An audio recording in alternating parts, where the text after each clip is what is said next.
From surname to savior, where does my identity really come from?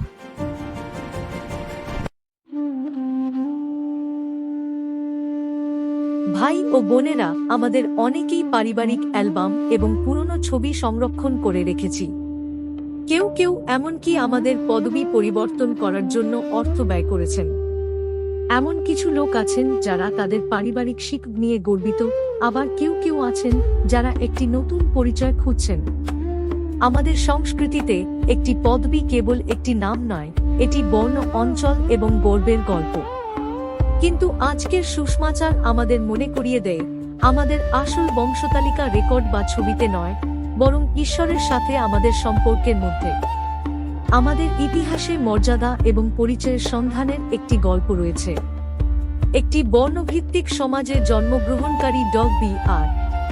Ambedkar অহংকার থেকে নয়, বরং সমতা এবং মর্যাদা দাবি করার জন্য তার পদবি পরিবর্তন করেছিলেন।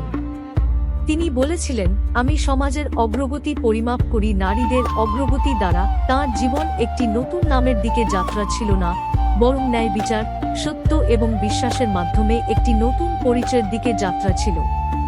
প্রকৃত মর্যাদা একটি নামে নয়, বরং সততা, দয়া এবং ঈশ্বরের বিশ্বাসের সাথে জীবনযাপনের।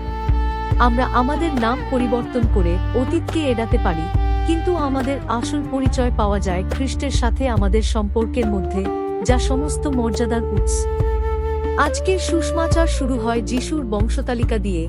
দাউদের পুত্র, অব্রাহামের পুত্র যিশু খ্রিস্টের বংশতালিকা, মথি 1। এটি কেবল নামের তালিকা নয়, বরং ঈশ্বরের বিশ্বস্ততার গল্প। অব্রাহাম ও দাউদের প্রতি ঈশ্বরের প্রতিশ্রুতি যিশুর মধ্যেই পূর্ণ হয়। তিনি হলেন মশীহ, ত্রাণকর্তা এবং দাউদের সিংহাসনের উত্তরাধিকারী। বংশতালিকা ঈশ্বরের পরিকল্পনা প্রজন্মের পর প্রজন্ম ধরে প্রকাশিত হওয়া এবং খ্রিস্টের মধ্যেই পূর্ণ হওয়ার চিত্র তুলে ধরে। এটি যিশুকে রক্তের আত্মীয় হিসেবে দাবি করার বিষয় নয়, বরং এটি যিশুকে সকলের ত্রাণকর্তা হিসেবে বর্ণনা করে, কেবল একটি পরিবার বা উপজাতির জন্য নয়। রক্তের দোষের উপর নয়, বরং বিশ্বাস এবং বাপ্তিস্মে আধ্যাত্মিক অন্তর্ভুক্তির উপর আলোকপাত করা হয়েছে। বিশ্বাসের মাধ্যমে আমরা অব্রাহামের সন্তান এবং ঈশ্বরের প্রতিশ্রুতির উত্তরাধিকারী হই। যিশুর প্রতি আমাদের অধিকার রক্তে নয়, বরং বিশ্বাস এবং তাঁর গির্জার সদস্যপদে। আম্বেদকর যেমন ধার্মিকতা এবং বিশ্বাসে মর্যাদা খুঁজে পেয়েছিলেন, তেমনি আমরাও যেন খ্রিস্টের মধ্যে প্রকৃত পরিচয় খুঁজে পাই। পারিবারিক নাম পুরানো হোক বা নতুন, গুরুত্বপূর্ণ বিষয় হল ঈশ্বরের দ্বারা শিক্ষা লাভের এবং তাঁর পরিবারে বসবাস করার আমাদের ইচ্ছা। আমাদের বংশতালিকা রেকর্ড বা ছবিতে নয়, বরং ঈশ্বরের সম্পর্কের মধ্যে। আমরা যখন বংশতালিকা সম্পর্কে চিন্তা করি, আসুন আমরা আধ্যাত্মিক বংশতালিকা সম্পর্কেও চিন্তা করি। আমি কি ঈশ্বরের পরিবারে আমার স্থান স্বীকার করি? আমি কি অব্রাহাম, দাউদ এবং যোসেফের মতো শিক্ষা লাভ করতে ইচ্ছুক?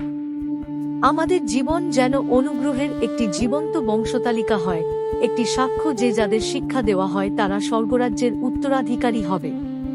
প্রার্থনা। পবিত্র আত্মা, আমাদের হৃদয়কে বিনয়ী করুন।